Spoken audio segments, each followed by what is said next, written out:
इस कहानी के सभी पात्र और घटनाएं काल्पनिक हैं, जिसका किसी भी व्यक्ति या घटना से कोई भी संबंध नहीं है।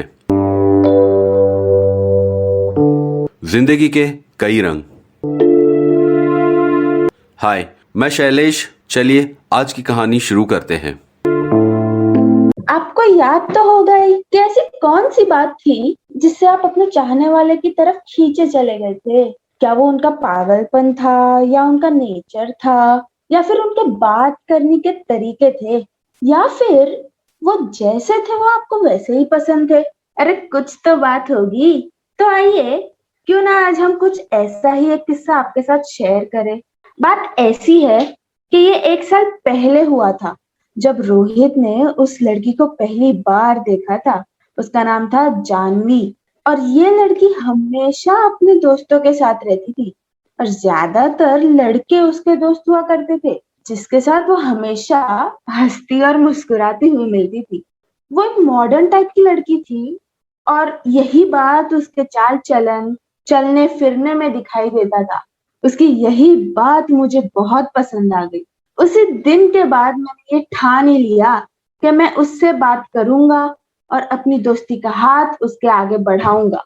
अब मानो या ना मानो, पर वो मेरी बहुत अच्छी दोस्त बन गई, और कुछ ही टाइम बाद हम दोनों को एक दूसरे से प्यार हो गया था। इसी दौरान हमें पता ही नहीं चला कि कब हमारा 1 साल यूं ही गुजर गया। कुछ ही टाइम बाद मुझे उसकी कुछ बातें इनसिक्योर लगने लगी, जिसकी वजह से मैं उसे कुछ कुछ बातों पर रोक टोक दिया करता था। हाँ, उसे मेरा ये रोकना टोकना बहुत इरिटेटिंग लगता था, पर मैं नहीं चाहता था कि वो किसी और को पसंद करे। अब 2 दिन बाद ही उसका बर्थडे है, और मैंने उसके लिए एक सरप्राइज डेट प्लान किया है। मैंने सोचा कि क्यों ना उसे इस बर्थडे पर कुछ खास फील कराया जाए। आखिर वो दिन आ ही गया, और मेरा आज का दिन उसी के नाम है। मैंने हमारे लिए एक सबसे रोमांटिक होटल में हमारे लंच के लिए बुकिंग कर रखी है, और प्लान के मुताबिक हम वहां पहुंच भी गए थे। हमने खाना भी ऑर्डर किया, हम खा भी रहे थे, और मैंने देखा कि जानवी इतनी बड़ी होटल में आकर भी चेयर पर अपने पैरों को फोल्ड करके बैठी। मुझे ये बात कुछ ठीक नहीं लगी, और मैं सच बताऊं तो मुझे ये बात बिल्कुल भी पसंद नहीं आई। मुझे उसी दौरान बहुत गुस्सा आया। भला इतने बड़े होटल में भी कोई ऐसे बैठता है क्या?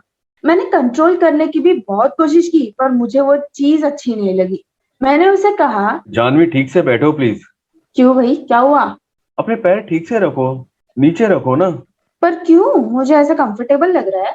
जानवी प्लीज समझने की कोशिश करो, हम इतनी बड़ी होटल में आए हैं, ऐसा अच्छा लगता है। देखो रोहित, आज प्लीज कुछ मत बोलो। आज मेरा बर्थडे है, और मुझे आज का दिन खराब नहीं करना है, ओके? रोज तुम किसी ना किसी बात पर मुझे रोक टोक देते हो, तो आज तो प्लीज रहने दो यार। कोई बात नहीं, मैं जब जब तुम्हें ठीक से बैठने बोलता हूँ या कोई सही बात तुम्हें बोलता हूँ, तुम्हें हमेशा मेरी गलती नजर आती है। हर बार सही तो तुम ही होती हो ना, तुम्हारी गलती कब होती है? तुम्हें कभी दिखाई देती ही नहीं है। रोहित प्लीज यार, फिर से मत चालू हो जाओ यार, प्लीज। उसी वक्त सामने वाली टेबल पर जानवी एक लड़के को देखती है। वो भी अपने चेयर पर अपने पैर फोल्ड करके बैठा हुआ था।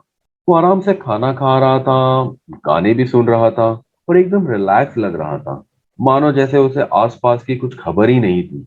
जानवी और उस लड़के के बीच जो बातें मिलती जुलती थी, वो यही थी, अपने ही धुन में थे, और वो अपने आप में ही कंफर्टेबल थे।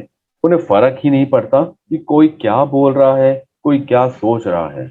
जानवी को उस लड़के की ये बात पसंद आ गई। कुछ दिनों बाद वो बहुत फ्रीक्वेंटली उस होटल में आने जाने लगी, और एक पर्टिकुलर टाइम पीरियड में वो वहां जाती थी। जिस टाइम पर वो जाती थी, वो लड़का वहीं पे मौजूद होता था। उन दोनों के बीच में बातें बनी, और वो आपस में अपने बारे में बात करने लगे, और वो दोनों दोस्त बन गए। रोहित और जानवी के बीच में झगड़े बढ़ जाने की वजह से उन दोनों का ब्रेकअप हो गया।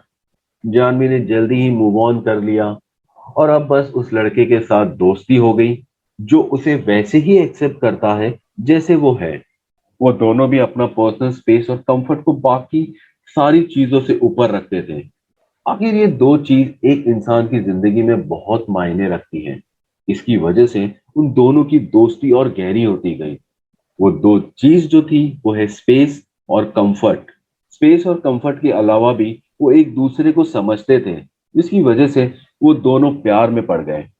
ये कहानी हमें ये जताती है कि जरूरी नहीं है कि जो बात हमें पसंद हो वो सामने वाले को भी पसंद हो। उनकी स्पेस और उनका कंफर्ट उन्हें उतना ही ज्यादा प्यारा है जितना कि हमें। इम्पॉर्टेंट ये है कि हमें हमारे पार्टनर पर किस लेवल तक हम समझते हैं या फिर हम उन्हें समझ सकते हैं। आशा करता हूं कि आपको ये कहानी पसंद आई होगी। मैं मिलता हूं आपको जिंदगी के कई रंग के अगले एपिसोड में एक और नई कहानी के साथ। तब तक के लिए हमारे साथ बने रहिए और फॉलो कीजिए जिंदगी के कई रंग।